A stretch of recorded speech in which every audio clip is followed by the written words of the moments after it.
Hello, this is Dallon Weekes from a band called I Don't Know How But They Found Me, or iDKHOW for short, and these are my early years.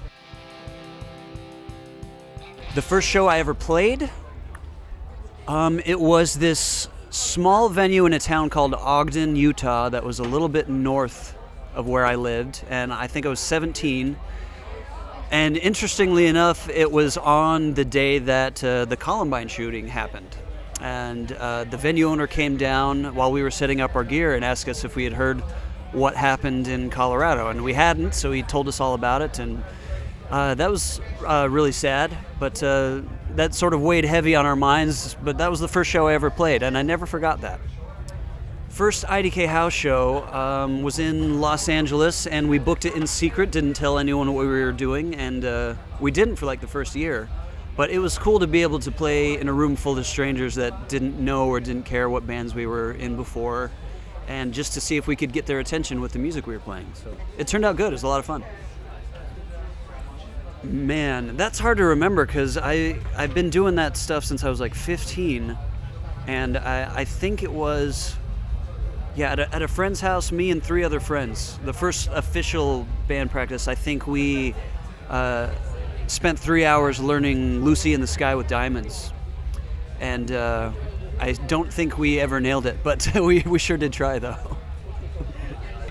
Guitar. I bought an acoustic guitar when I was 15 from a pawn shop, much to my parents' dismay, but luckily it turned out all right. Yeah.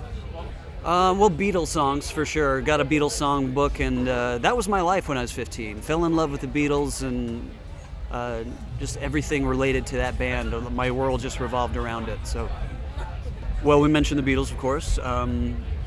Queen was a big one. Sparks is a big influence for me. I did get to meet Queen recently, a couple months ago at the Bohemian Rhapsody premiere. Met Brian May and Roger Taylor, and much to my surprise, they knew who I was, and they were like, bring it in for a hug. I know who you are, mate, that sort of thing. And I was like, this definitely shouldn't be real, but it was a cool experience. So many, man. But I'm not going to share them.